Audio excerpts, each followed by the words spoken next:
தமிழக இளைஞர்கள், மாணவர்கள், பொதுமக்கள் போதையின் பாதையில் சிக்கி தவிப்பதாக அதிமுக பொதுச் செயலாளர் எடப்பாடி கே பழனிசாமி வேதனை தெரிவித்தார். திருச்சி கிழக்கு தொகுதியில் எழுச்சி பயணத்தில் உரையாற்றிய புரட்சி தமிழர், இப்போதுதான் ஸ்டாலின் போதையின் பாதையில் செல்லாதீர்கள் என வேண்டுகோள் விடுப்பதாகவும் குற்றம் சாட்டினார். தமிழகத்திலே சட்ட ஒழுங்கு அடியோடு சீர்கட்டு விட்டது. சட்ட ஒழுங்குன்னா சந்தி சிரிக்குது. அந்த அளவுக்கு ஒரு மோசமான ஆட்சி இன்றைக்கு தமிழகத்தில் நடந்திருக்கு. எங்க பார்த்தாலும் போதைப் பொருள் விற்பனை, நகரத்திலிருந்து கிராமம் வரை போதைப் பொருள் விற்காத இடமே இல்லை. எல்லா இடத்திலையும் இன்றைக்கு பரவிவிட்டது இந்த போதைப் பொருள் நடமாட்டம். அதை கட்டுப்படுத்த வேண்டும் என்று இந்த அரசை பல முறை எச்சரிக்கை விடுத்தோம். சட்டமன்றத்திலையும் தெரிவித்தோம், வெளியில் பொதுக்கூட்டத்திலையும் பேசணும், அறிக்கையின் வாயிலாக, தொலைக்காட்சியின் வாயிலாக பேட்டி கொடுத்தோம்.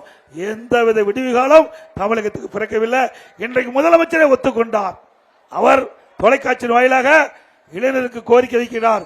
இளைஞர்களே, போதையின் பாதையில் செல்லாதீர்கள்.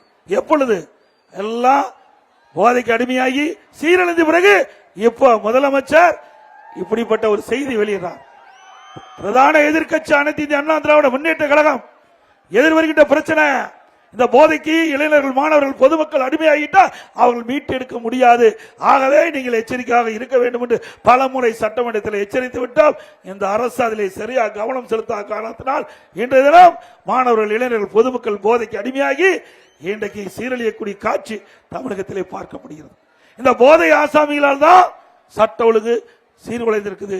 எங்க பார்த்தாலும் கொலை, கொள்ள, திருட்டு, வழிப்பறி, பாலியல் வன்கொடுமை நடக்காத நாளே இல்லை. இன்னைக்கு திருவள்ளூர் மாவட்டத்தில் 20 நாள்ல 11 பாலியல் வன்கொடுமை நடந்திருக்குது. எல்லாம் பத்திரிகையில் வந்து, ஊடகத்தில் வந்த செய்திகள். ஆக இப்படிப்பட்ட சம்பவம் நடைபெறுவதற்கு காரணம் அரசாங்கம் சரியான நிர்வாகம் செய்யாத காரணத்திலே இன்றைக்கு நிர்வாக சீர்கேட்டால் இன்றைக்கு நம்முடைய இளைஞர்கள், மாணவர்கள் பாதிக்கப்படுறாங்க.